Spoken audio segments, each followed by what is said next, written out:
चौकीदारी, स्वामी रामदेव जमींदारी करने वाले अनपढ़ माँ बाप के घर में पैदा होकर के यहां तक आए। क्या किया? योग आयुर्वेद का यश बढ़ाया। अब कुछ लोगों को मिर्ची लगती है योग आयुर्वेद के वेदों के भारतीय संस्कृति के उत्कर्ष से। ये तो ठीक नहीं है ना। अरे आपको आपत्ति है स्वामी रामदेव से, खूब गाली दो, हम तो गाली प्रूफ हो चुके हैं। आपको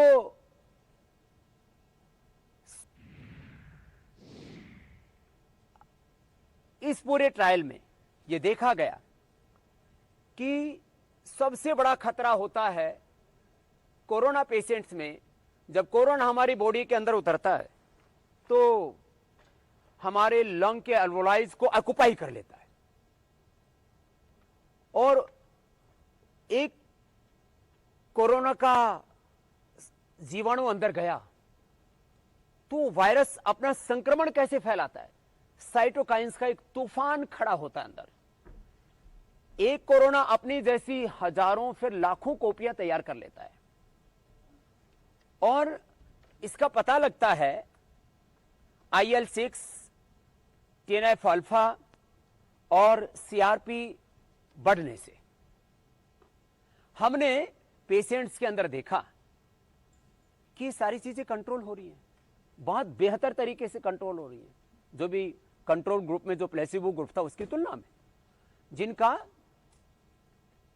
282-300 तक, जिनको IL-6 लेवल हो गया था, वो 1, 2, 3, 4, 5 लेवल पर आ गए, सीधा लगभग 300 से 3 पर आ गए। ये बहुत बड़ी बात है, इस साइटोकाइंस के तूफान को कंट्रोल करना।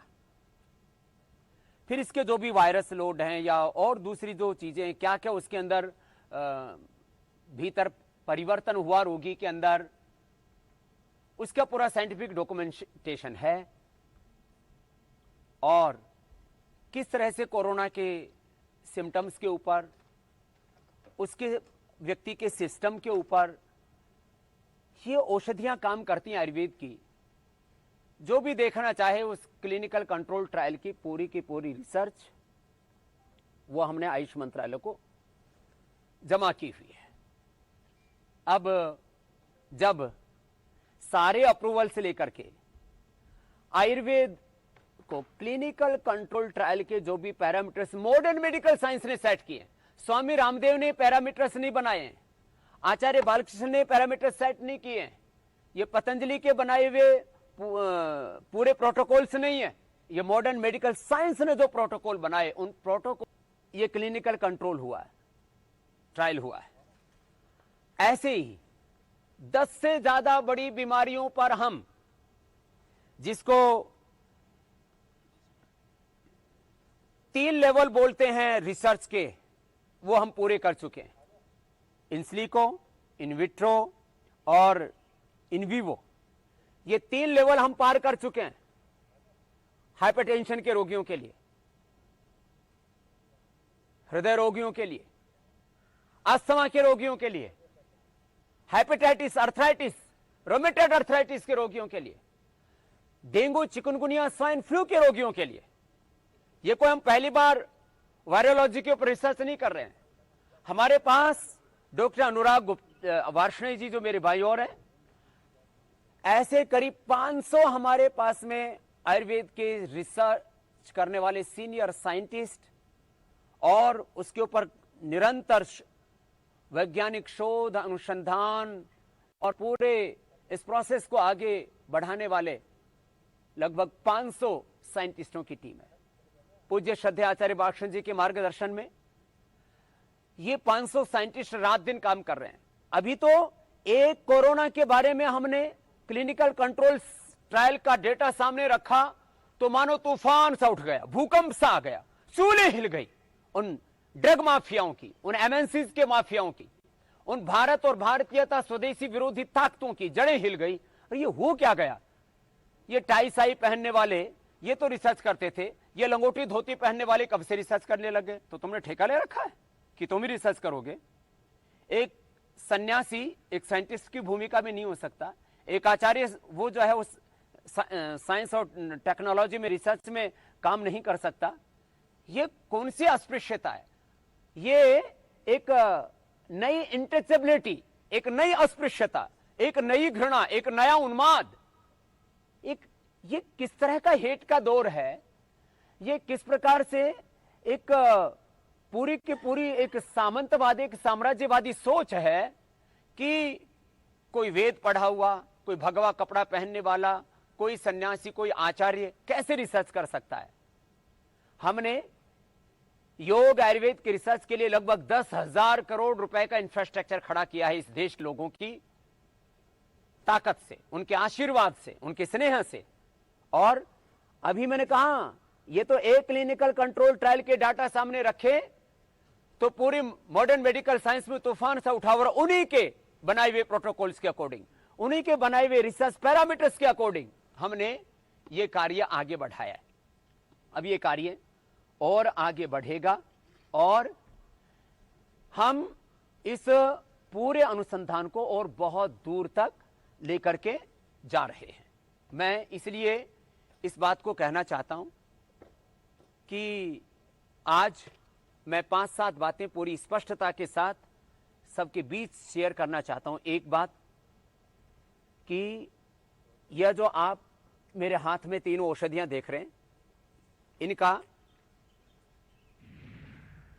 बनाने का जो लाइसेंस होता है, जिसको बोलते हैं आयुर्वेद में ड्रग लाइसेंस, यूनानी और आयुर्वेद डिपार्टमेंट होता है स्टेट गवर्नमेंट का, जो सेंट्रल के आयुष मंत्रालय से संबद्ध होता है, उससे हमने इनका लाइसेंस लिया हुआ है। अब कुछ लोग इसी पर कोहराम मचा रहे हैं कि आपने लाइसेंस क्या लिया हुआ है और आप इसके ऊपर रिसर्च क्या कर रहे हो। अब मैं 2 बातें अलग अलग कहनी चाहता हूं।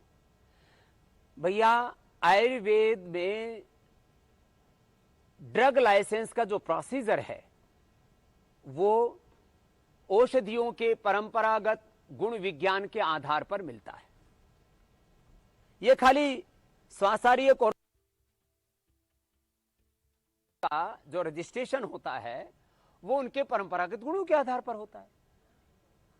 कोई भी औषधि का जो अनुसंधान है, क्लिनिकल कंट्रोल ट्रायल है, उसका प्रोटोकॉल आयुर्वेद तय नहीं करता है।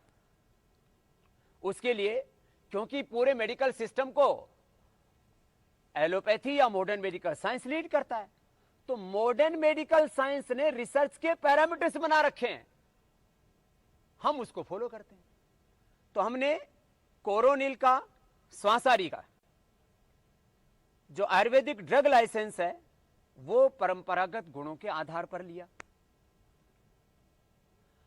इस पर जो स्वासारी पर भी, श्वास रोगों पर, दमा पर, अस्थमा पर, रेस्पिरेटरी सिस्टम के ऊपर ये किस तरह से काम करती है, इसका इंटरनेशनल जर्नल में हमने रिसर्च पेपर भी पब्लिश किया हुआ है। अब कोई कहे कि स्वासारी का तो आपने रजिस्ट्रेशन लिया आयुष से और इसके ऊपर आपने इंटरनेशनल जर्नल में स्टडी कैसे प्रकाशित कर दी, इसके ऊपर रिसर्च कैसे कर लिया आपने? अरे भैया, रिसर्च का मामला अलग है और जो है, अरे भाई ऐसे क्यों बीच में घुसते हो, अच्छी बात नहीं है ना।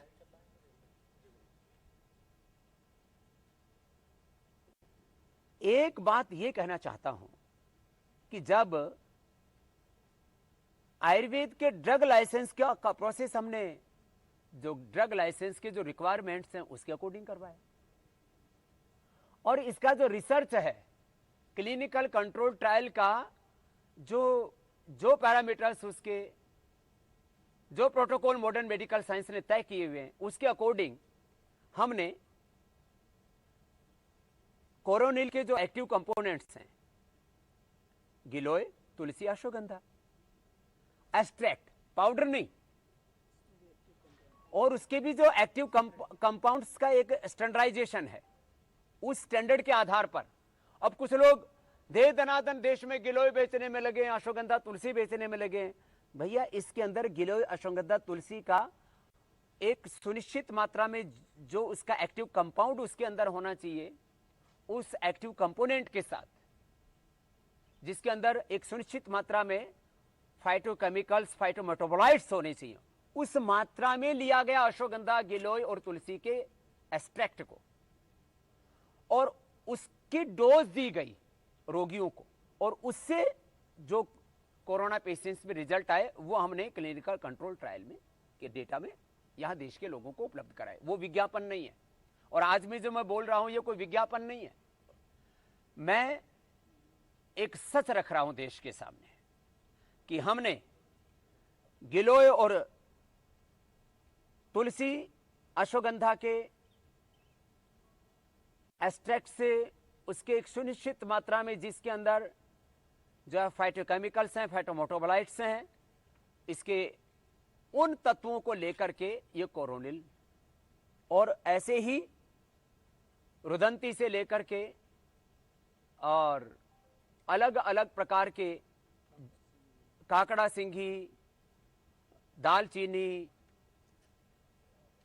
भाई आप बीच बीच में क्यों ऐसे आते हैं?